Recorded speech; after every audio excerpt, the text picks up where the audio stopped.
Okay, so we want to welcome you to our training on special education frequently asked questions 2.0. This training will cover some of the most commonly asked questions parents ask about IEPs and discipline.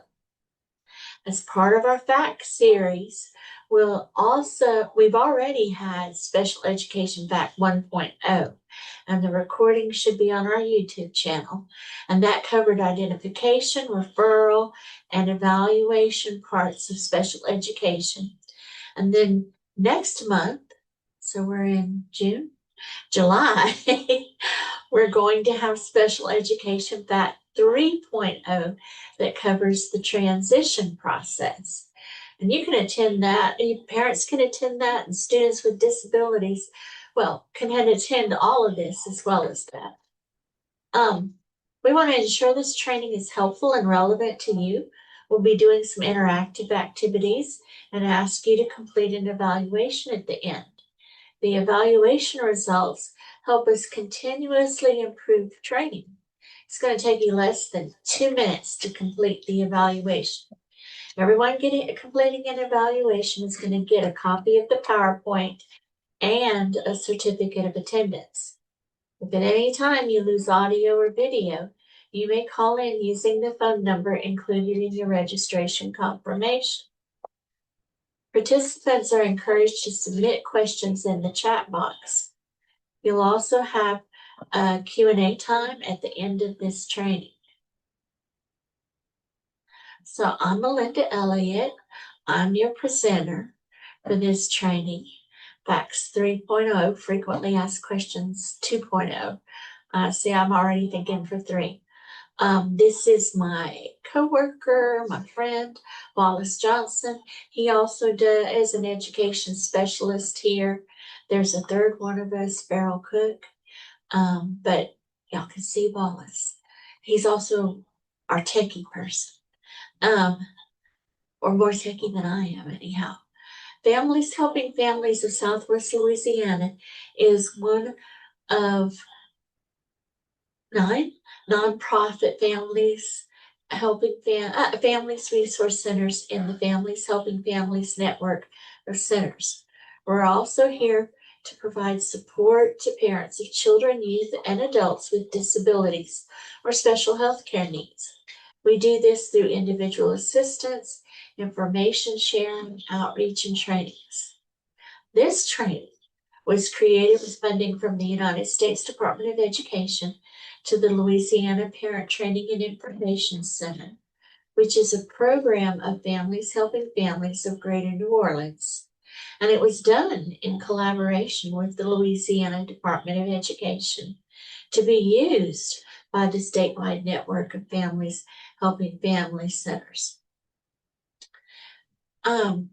We provide Our center, Southwest Louisiana, provides webinars and in-person trainings on special education and disability-related topics. We want you to check out our website and our Facebook page for events. Our website address is www.FHFSWLA.org. And check them regularly and register for any upcoming training that might be of interest to you. You can also request specific trainings that maybe we're not offering right now, or maybe we haven't thought to offer. There are places, fill in the blank places on your evaluation. So you write those things in there, because we're having a planning day here in July. And we plan our webinars for the entire year, and we take those evaluations seriously and your suggestions seriously. You know, if you're interested in a topic, somebody else is probably too. So one of the other things I do other than education at Families Helping Families. Slide. What? Slide. Okay, I'm fixing something. I'm sorry.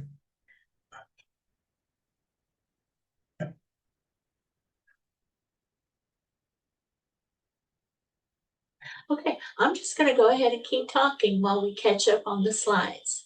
But one of the other things that I do that's near and dear to my heart is called LCAN. It stands for the Louisiana Council Advocacy Network. There are 9 people, myself included, across the state. We call ourselves team leaders. And we cover all 10 LDH regions, with the first person on this slide covering region 1 and 10. So like that's the New Orleans area. It's right close to each other. But we work with families, people with disabilities, people that care about people with disabilities, other family members, professionals, on systems change. So it's not individual assistance like we're doing or talking about right now about education. We're talking about the big things that have to do with the legislature and have to do with Bessie. As you may know, the legislative session just ended the beginning of this month, and we're taking what we call community input. Community input is things that people on the ground floor, people that are living this life, think need to be different about the developmental disability system or about special education. We're talking about legislative things. We're talking about Bessie. Bessie is the school board for the state, policy type things. And I tell people to think about things that they know in their lives that might not be working right. And let's talk about those things. So that's the phase that we're in right now. Shortly, we will turn that information over to the Louisiana Developmental Disabilities Council, because they actually make the decision on the legislative agenda every year. And I know it sounds funny that we're figuring this out right now at the end of the legislative session, but you wouldn't believe how fast next year's legislative session is here. Once the DD Council decides on the legislative agenda, then fact sheets are developed. And that's where you start coming in again. We need people that have good stories about the things that are selected to be on our legislative agenda. And I'm going to help you. I'm going to help you more than you can imagine. Put together an impactful 3-minute story, 2-minute story. Something that you could talk to your legislature if you bump into them at the, local festival, or if you bump into them in an elevator. Something that you could say at roundtables, which we have in February-ish every year. Something that you could say in Baton Rouge if the opportunity comes up. There's a few people every year. There's a bunch of us that go to Baton Rouge in those pretty yellow and teal shirts. Those are free if you go to Baton Rouge, by the way. But there's a few that testify. We don't want to overwhelm the legislative committees. A quick drink of water. We have other opportunities. We have individual visits. We have roundtable visits. We have committee. Sometimes we just show up in the yellow shirts. It's awesome to see 30 yellow shirts in the office, in the audience at a committee meeting. What else? Those are the big things. So what happens? Wallace typically is dropping the link to sign up for LCAN. You will also have hot links that we talk about throughout this webinar when you get your emailed copy of this webinar. When you sign up, you're signing up for emails. I'm hoping that you're going to take action on some of those emails. Action alerts. That's what we call those emails. Emailing your legislator, calling your legislator, about issues that are important to you. I might even call you about some of those things. And then the other things, you take advantage of the other opportunities as they come up and as you're able. So I encourage y'all to join. I have a 37-year-old daughter with autism and an intellectual disability, and this is dear to my heart. But let's go on, because I could talk about that forever. So let's do a quick icebreaker. I want y'all to talk to me in the chat. That's why I was trying to get y'all to type earlier. It lets me know that I'm talking to someone and lets me know you can hear me. Our icebreaker question is, where would you like to travel if you could? So when I was younger, I always thought that I wanted to go to Europe. Now that I'm older, I don't fare this very well traveling. So I'd like to stay in the United States and maybe go to the Grand Canyon.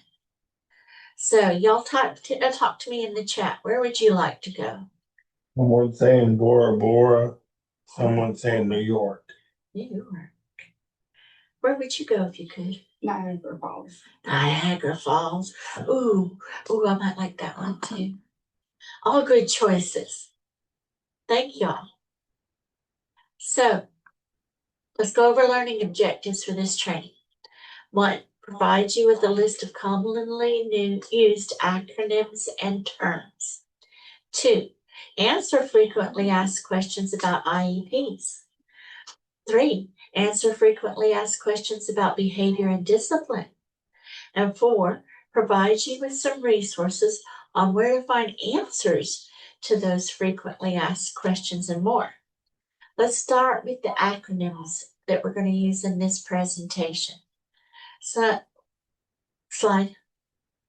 Some of the commonly used acronyms you will hear throughout the presentation is IEP, Individualized Education Program, BAPE, Free Appropriate Public Education, IDEA, the Individuals with Disabilities Education Act, LRE, the Least Restrictive Environment, PBIS or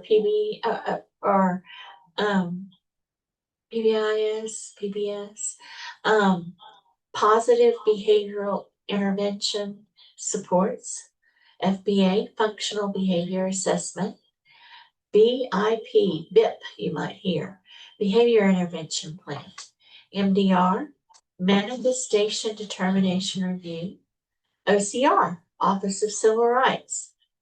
Some additional things you might hear me reference are BESE, that's the Louisiana Board of Elementary and Secondary Education. That's our state school board that I mentioned earlier. Bulletin 1706, that's Louisiana Regulations of the Children with Exceptionalities Act. That's the Louisiana Regulations for IDEA, the Individuals with Disabilities Education Act. Bulletin 1530, Louisiana IEP Handbook, and Section 504 of the Rehabilitation Act.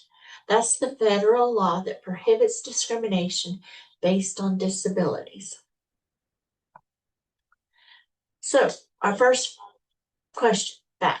How do I prepare for my annual IEP meeting? Preparing for your child's individualized education program or IEP meeting isn't tough, but it does take a little time. That's time well spent if you go to the meeting organized. If your child has been receiving any outside help for school as a tutor therapist, ask them for input. Talk to your child's teacher about what seems to be working or not working, and any thoughts he or she might have. If your child can communicate, find out their feelings about school. Then go to your child's current IEP and look at their goals.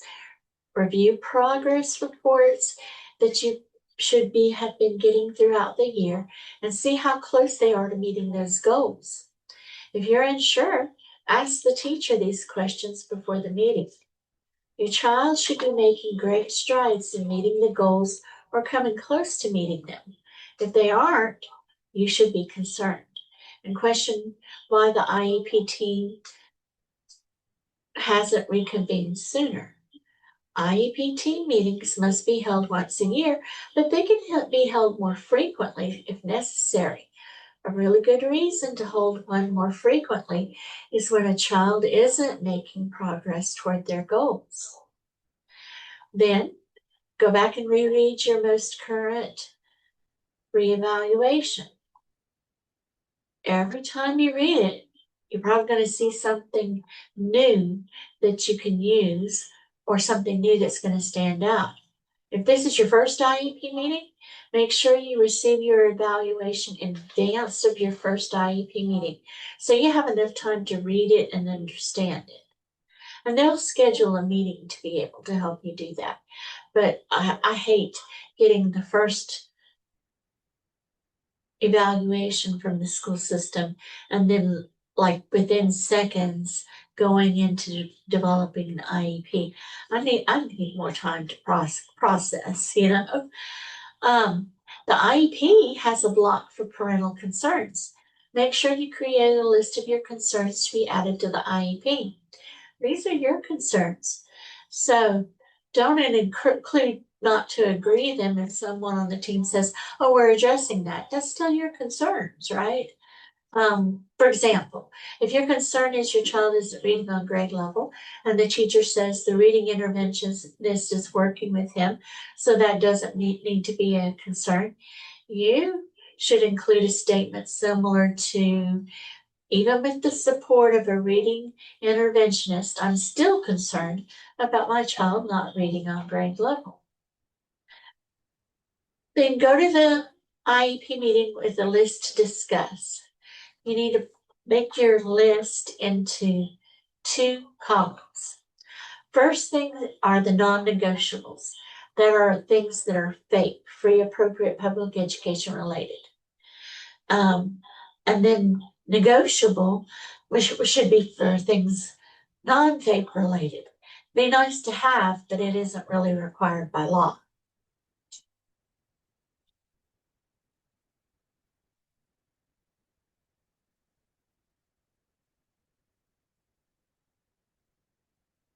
So the next fact is who must be in attendance at an IEP meeting. Bulletin 1706 is the regulations for implementation of the Children with Exceptionalities Act. Those are Louisiana's regulations to ensure the Individuals with Disabilities Education Act is being followed. Bulletin 1706 requires school district shall ensure that the IEP team for each student with a disability includes one or both parents, not less than one regular education teacher, not less than one special education teacher of the student, or a special education provider of the student, an officially designated representative. You might hear our school system say ODR.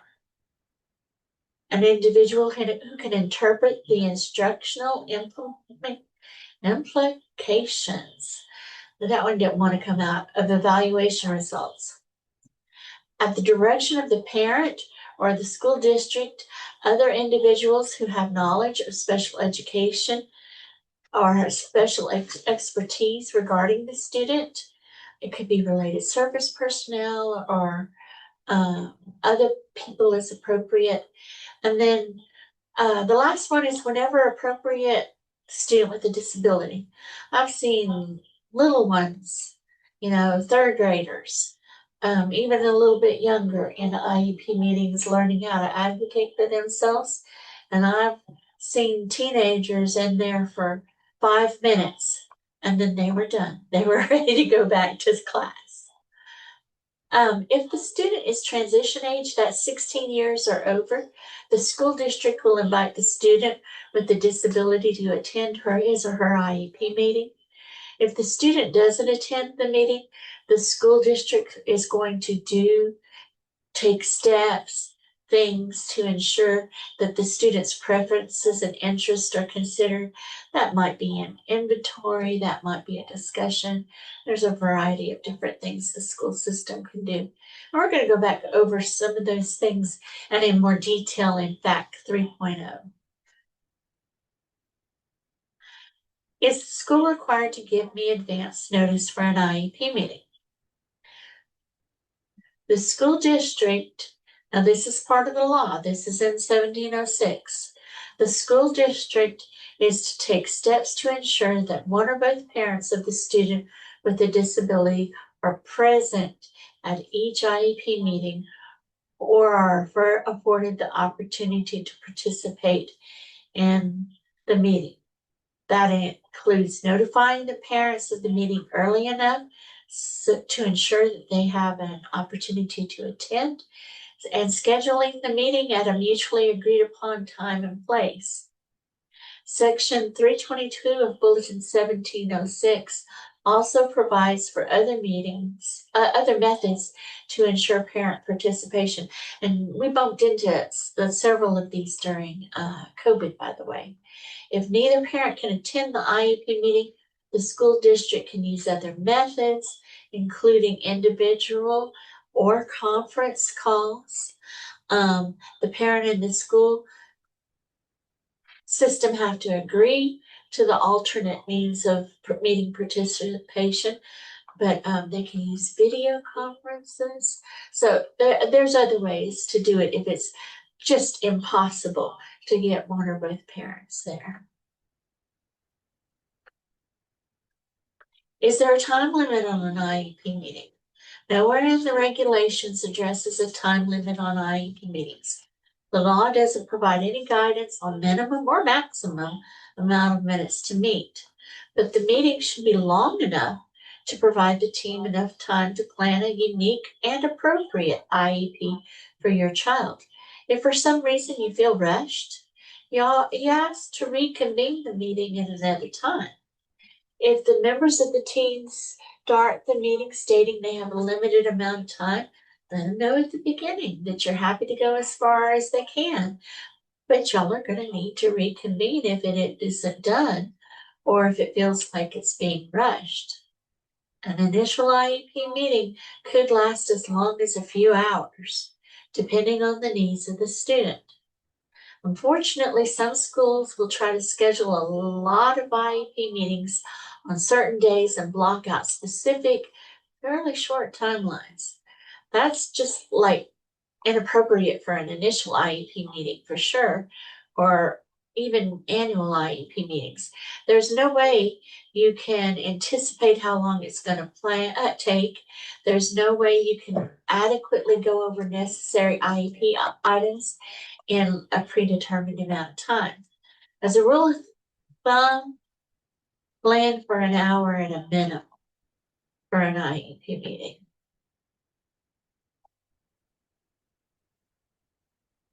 Can I request a specific methodology for my child? So the short answer is no. Let me give you some more information though. IDEA, the Individuals with Disabilities Education Act, doesn't give parents any rights around the methodology schools choose to use. However, if your child's not progressing with the methodology being used, the IEP team needs to reconvene and determine what methodology will be used next. The team should always be monitoring for progress. And if the child's not making adequate progress, they need to revisit how they're teaching the child. If you know there's a specific program or curriculum methodology that's been successful with your child before, and your child isn't making adequate progress with the methodology being used, don't hide that. I'd recommend having your request added to the parental concerns part of the IEP. That's part of our responsibility in, working as a team. If your child isn't making adequate progress and the school refuses to use the methodology of your choice, adding it under parental concerns will then give you a permanent record of your request, and the school will need to provide you with prior written notes. That's a specific form, a specific letter stating why they refuse to do it. Both those things are going to be very powerful evidence in the event that you decide to pursue future legal action, which I try to never do, but I always prepare for. Okay, this is our first poll question. I'd like for you to answer in the chat, right? So my question is Does the parent have to participate in the IEP meeting? The choices are A, if the parent refuses to attend the meeting, the school must assign a surrogate parent to attend. B, no, a school cannot hold an IEP meeting without a parent. Or C, a meeting may be held without a parent in attendance if the school district is unable to convince the parent to attend. So y'all put something in the chat.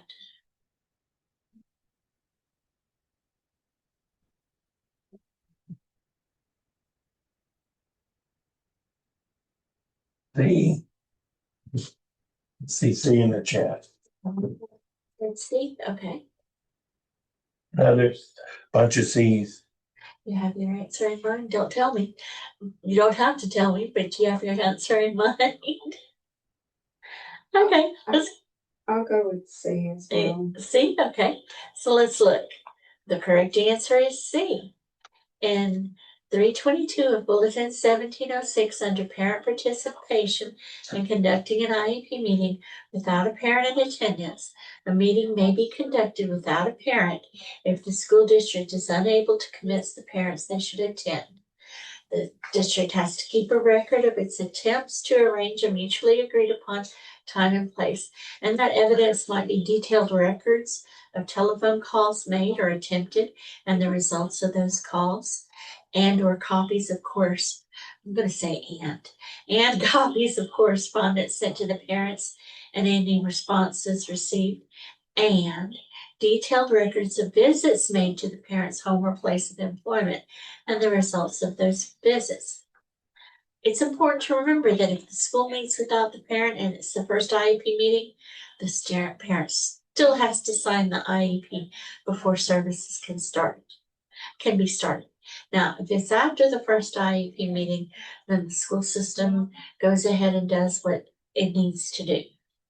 But that first one, Mama, Daddy still have to sign.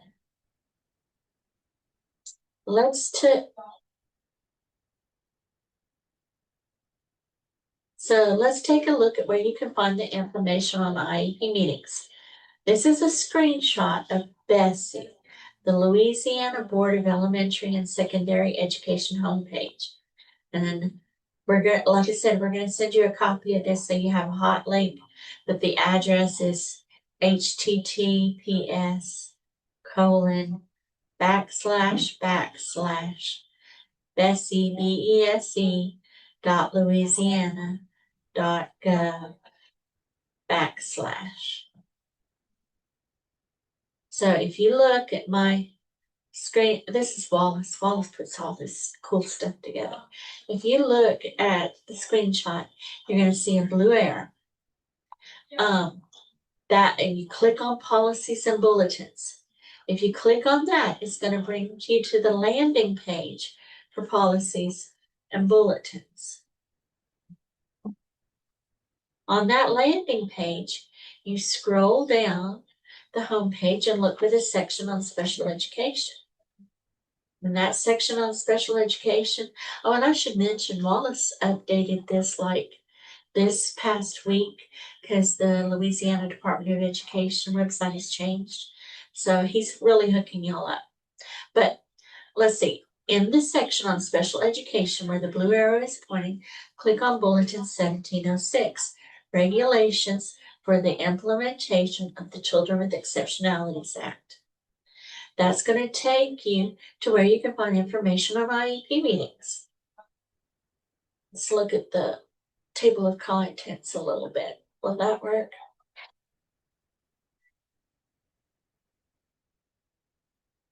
Okay. Scroll down to Chapter D on page 30. That's the beginning of the IEP meeting process.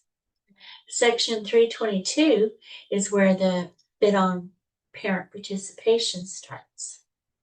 Bulletins like 1706 can look and feel overwhelming if you ever try to sit down and read it or find a specific section. However, Bulletin 1706, along with most of the state bulletins, are downloadable into a Microsoft Word document, and then you can use the Word navigation bar in the document to find certain words and find information that you're looking for. Word's going to give you a list of everywhere that word is used in that document. That's just one of those little tricks, right?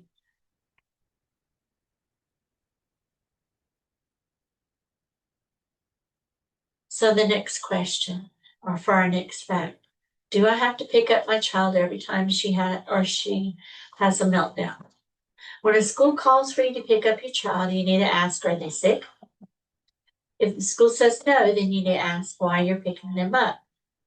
If they say it's because they're having a bad day, you need to ask, are they being suspended? If they say no, you need to tell them you're not going to be picking them up. They have an IEP that should have a behavior plan for them to follow. If they don't, then it's time for an IEP meeting to set up a positive behavior intervention plan. If they insist that you pick up your child, you can do one of two things. You can refuse, or you can require them to do an official suspension. Unfortunately, sometimes schools are going to make it sound like they're doing you a favor and calling it just a cool off day. That's not a favor. There are very specific rules about suspensions for students with disabilities. You want all cool off days marked as suspensions. That's data.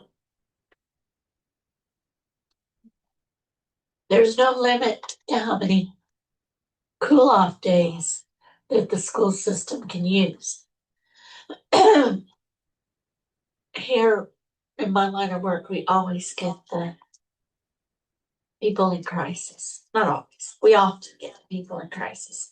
And we hear stories like, the school said they'll call the police if I don't come and pick them up. Don't panic.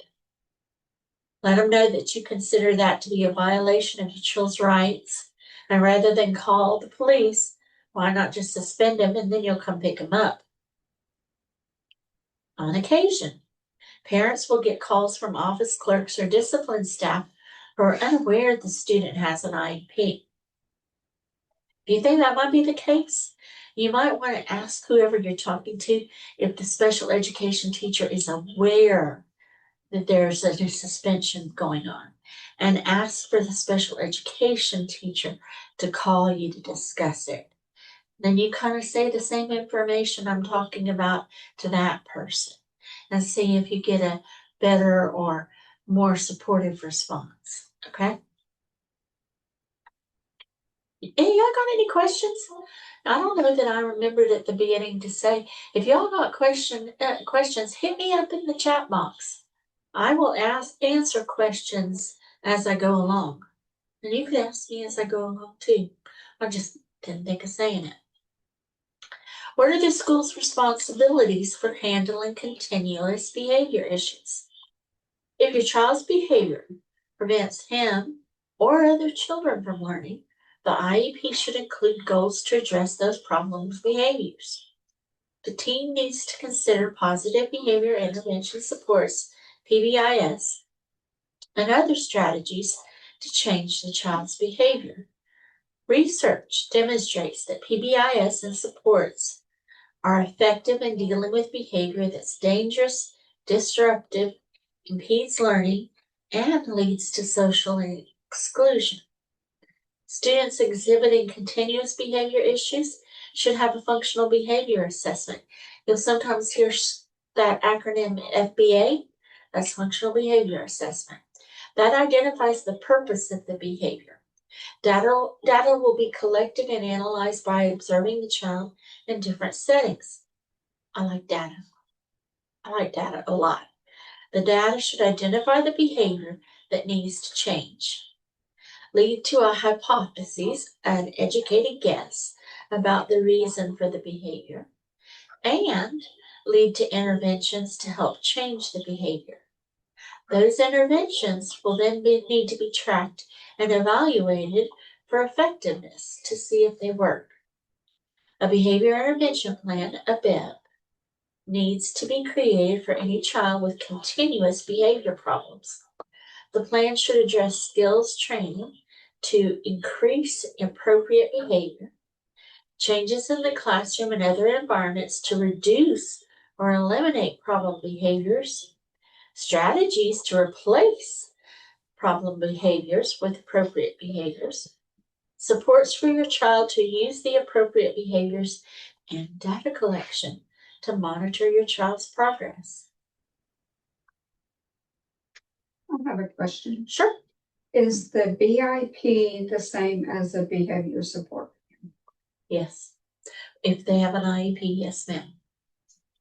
And I don't mean that thing that the entire school uses. I mean one for that. No, Yeah. Addressed to the individual child. Yes, ma'am. Okay. So, can my child be suspended if he or she has an IEP? School personnel may remove a student with a disability who violates the code of student conduct from his or her current placement to an appropriate interim alternative educational setting or suspension for not more than 10 consecutive school days, to the extent those alternatives are applied to students without disabilities. For additional removals of not more than 10 consecutive school days in that same year for separate incidents of misconduct, as long as those removals don't constitute a change of placement. If a student with a disability has been removed from his current placement for a total of 10 cumulative school days in the same school year, then the school district shall provide services to the extent required during any subsequent days of removal.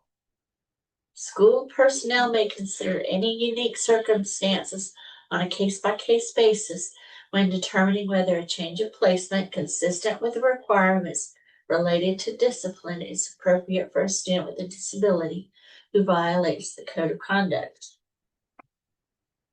For disciplinary changes that would exceed 10 consecutive school days, if the behavior that gave rise to the violation of the school code is determined not to be a manifestation of the student's disability, school personnel may apply the same disciplinary procedures to students with disabilities in the same manner for the same duration as procedures would be applied to a student without a disability, provided that all education and related services continue.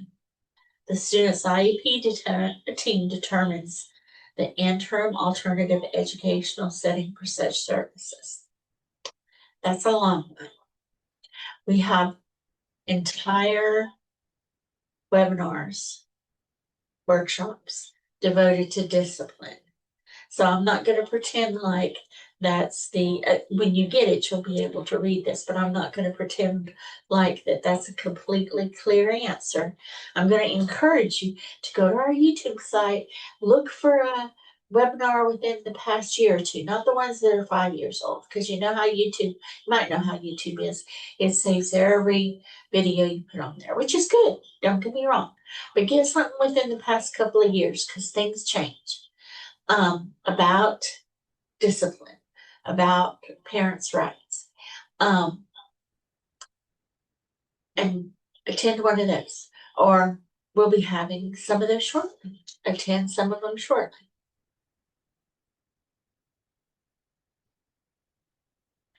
How do you determine if a behavior is a manifestation of the child's disability?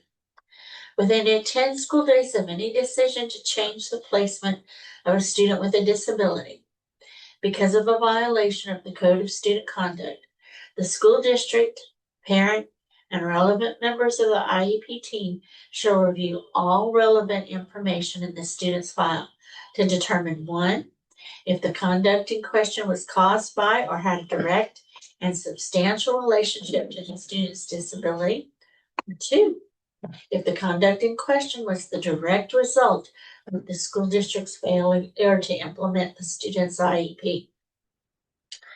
If the school district, parent, and relevant members of the student's IEP team determine that either of those conditions were met, the conduct must be determined to be a manifestation of the student's disability. If the LEA, local education agency, You and relevant members of your child's IEP team determine the conduct in question was the direct result of the LEA's failure to implement the IEP. The LEA shall take immediate steps to remedy those deficiencies. Determination that behavior was a manifestation of the child's disability. If it is determined that the conduct was a manifestation of the child's disability, the IEP team shall conduct functional behavior assessment unless they conducted one before the behavior that resulted in the change of placement occurred, and implement a BIP, a behavior intervention plan for the student, or if a BIP, a behavior intervention plan, has already been developed, review it and modify it as necessary to address the behavior. The school district must return the student to the placement from which he or she was removed, unless the parent and the LEA agree to a change of placement as part of the modification of the behavior intervention plan. However, this is big. There are special circumstances that are an exception to everything I just said. The school system may remove a student to an interim alternative educational setting for not more than 45 school days without regard to whether it was determined to be a manifestation of the disability if the student, 1, carries or possesses a weapon at school, on school premises, at a school function, under jurisdiction of the Louisiana Department of Education or the local education agency. Or 2, the child knowingly possesses or uses illegal drugs, sells or solicits the sale of controlled substances while at school, on the school premises, at the school function, anywhere under the jurisdiction of the Louisiana Department of Education or school district. Or 3, has inflicted serious bodily injury upon another person while at school, on school premises, at a school function, under the jurisdiction of the Louisiana Department of Education or school district. So that's 3 things where they can go to the interim alternative school, whether it was part of their disability or not. What is a change of placement due to disciplinary removals? A removal of a student with a disability from his or her current education placement is a change of placement if the removal is for more than 10 consecutive school days, or the student has been subjected to a series of removals that constitute a pattern, because those series of removals, and there's a few of these, because those series of removals total more than 10 school days in a school year, because the student's behavior is substantially similar to behavior in previous incidents that resulted in a series of removals, or there's additional factors such as the length of each removal, the total amount of time the student has been removed, and the proximity of the removals to one another. Whether a pattern of removals constitutes a change of placement is determined on a case-by-case basis by the school district, and if it's challenged by the parent, is subject to review through due process and judicial proceedings. What happens if I disagree with the discipline decision?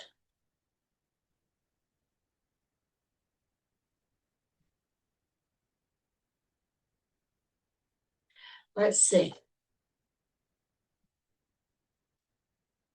If you disagree with any decision regarding placement or the manifestation determination, you can appeal that decision by requesting a due process hearing. Bulletin 1706 allows for an expedited due process hearing. However, if your child is engaged in a behavior that leads to a change in placement to an interim alternative education setting, and you request a due process hearing, the student must remain in that interim alternative educational setting pending the decision of the hearing officer or until the expiration of the time period of the disciplinary change in placement, unless the parent and the LEA agree otherwise. Of course, the behavior is determined to be related if the behavior is determined to be related to the child's disability, then there can be no disciplinary action taken as a result of the behavior. Okay, how about another poem? An expedited due process hearing shall occur within blank days. So I've got A10, B15, or C20. Chat me up.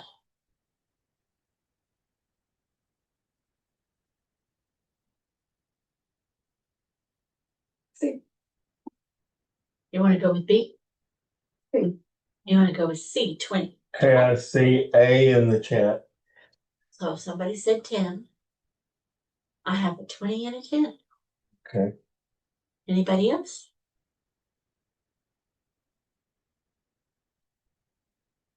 No. Let's figure out the answer. Correct answer is C, 20. You get the flower.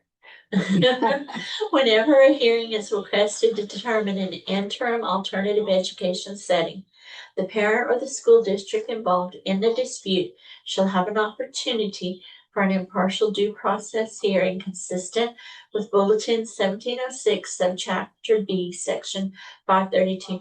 And we can send you the information about these specific parts of Bulletin 1706 if you need them. They're not necessarily on my PowerPoint, but we've got it. The Louisiana Department of Education shall arrange for the expedited due process hearing, which shall occur within 20 school days of the date of the request for the due process hearing being filed. Okay. Let's look at where you can find the information on discipline. This is a screenshot of the Louisiana Department of Education homepage. You can get there by going to https://doe.louisiana.gov/. You'll see on the homepage where Wallace put the blue arrow for us. It points at families and students. If you click on it, it's going to bring you to the next page. This is the web page for families and students. Click on the blue arrow again. You can scroll down to special education in the middle of the web page. It's in teal. I like teal. Click on special education where the blue arrow is pointing again. And that's the web page for special education resources. By scrolling down the special education web page, you're going to find the Louisiana's Education Rights of Children with Disabilities. That's where the blue arrow is again. By clicking where the blue arrows are pointing, you're going to see the document called the Louisiana Educational Rights of Children with Disabilities. If you see where the second blue arrow is pointing and you click there, you'll notice the document comes in English, Arabic, Chinese, Mainland, Chinese, Taiwan, French, Spanish, Urdu, and Vietnamese.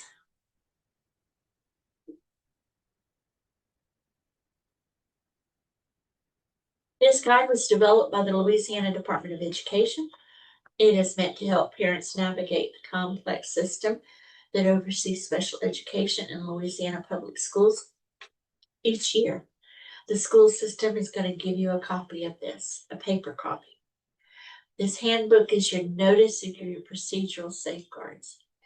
Those safeguards are used to inform parents of sports, services, and protections offered by your local school district. A copy of like I said, every year you're going to get a copy. If your child is being referred for the first time for an evaluation, you're going to get a copy. If there's a decision to take disciplinary action that can result in a change of placement, you're going to get a copy. If you file a state complaint, the first time you file a state complaint, hopefully you don't have to do that, but if you do, you're going to get a copy. You can ask for a copy.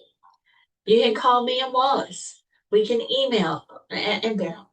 We can email you a copy. There's lots of ways to get a copy. If I remember correctly, it's on the school system, some school systems websites. The discipline part that I'm zeroing in on today is on page 32 of the document. So you go to Bulletin 1706 and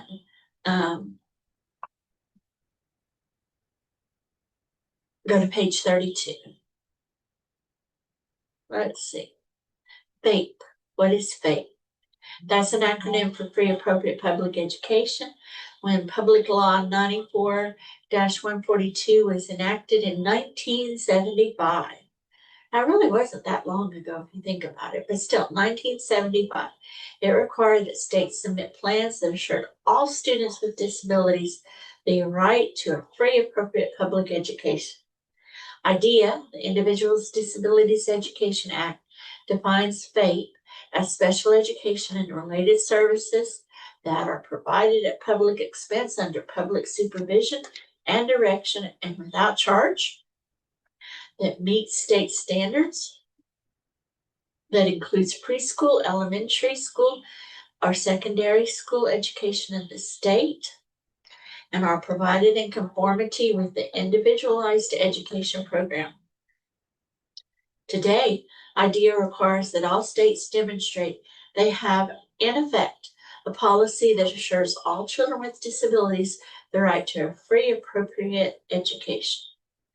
Free, appropriate public education must be available to all children residing in the state between the ages of 3 and 21, including children with disabilities who have been suspended or expelled from school. Does free mean the school can't charge me for anything? Free in FAPE means the school district, the school services must be provided at public expense under public supervision and direction without charge. So, like uniformly assessed fees, like the fees that you get at the beginning of every school year, are permissible. If everybody else is paying it, then your child can need to pay those too. That's my litmus test. Is every student paying that fee, not just students in receiving special education services? Let's go on to the next one. What does appropriate mean? Many like to use a car analogy of a Chevy versus a Cadillac. If both get you where you're going, the Chevy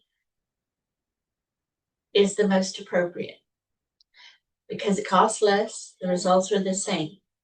Appropriate doesn't mean the best, unless, well, best is all that's available.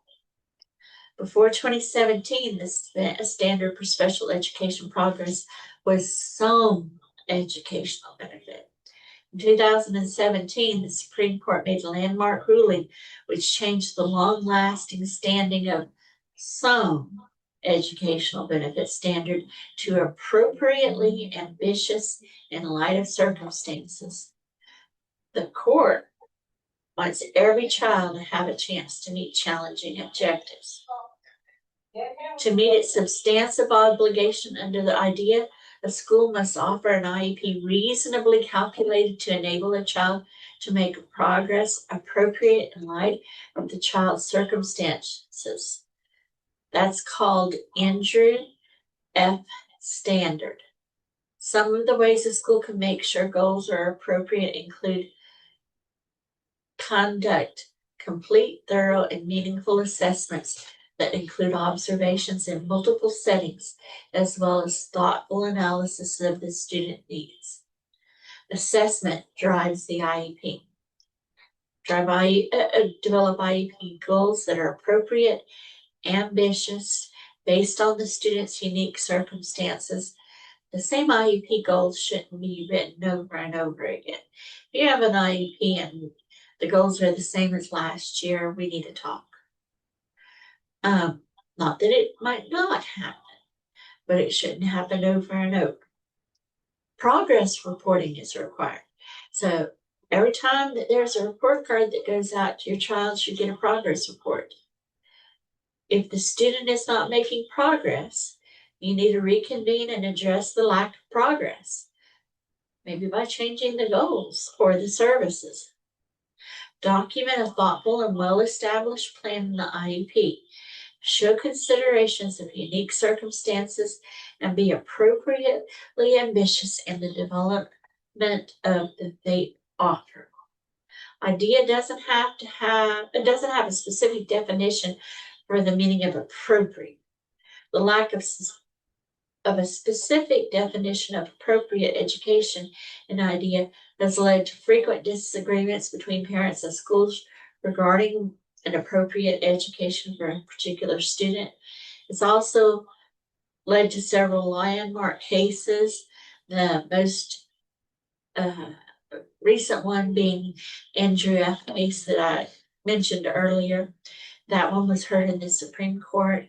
In that decision, the court clarified that for all students, including those performing at grade level and those unable to perform at grade level, the school must offer an IEP that's reasonably calculated to enable a child to make progress in light of the child's circumstances.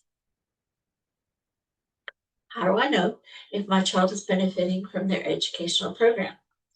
The clearest evidence the program is not providing educational benefit is that your child isn't progressing educationally or is quite possibly even regressing in the present educational placement. Under IDEA, an appropriate education enables the child to make progress in the general curriculum as well as advance towards IEP goals. Monitoring goals should be your first indicator if the child's making progress or not. At all review IEP meetings, the first thing that you should discuss is the progress made towards the current goals. Section 14, all the letters in the law just amaze me.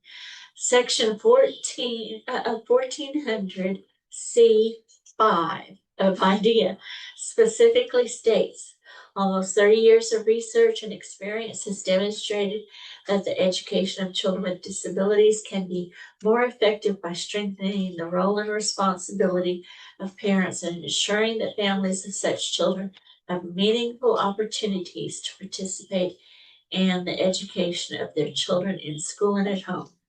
Let's talk about some examples of how you can participate. Review your child's homework. Can they do it on their own? Do they need more support? Does it match up with their IEP goals and what you think your child should be doing? Review those grades. Many schools are now offering online portals for parents to see up-to-date grades. If they've got it, use it. Ask how the classwork lines up with the state standards. You can also look at the state standards on the Louisiana Department of Education website. If you have trouble finding them, call us. Review the progress reports that the school sends home with the report cards. And if you have trouble finding the state standards, that special education teacher will often help you find them. But I don't want it to sound like a commercial for families helping families, okay? Request more frequent progress reports. Do a regular check-in with the teacher. Don't wait for parent-teacher conference days or IEP meetings. Participate in IEP meetings. Ask questions. Ask clarifying questions. Share information about your child that might be useful to the teachers.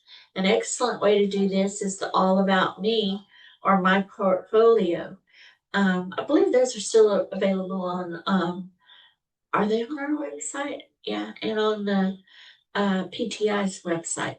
And they'll be emailed in a follow-up email. Ooh, part of your handouts. Cool, thank you, Wallace.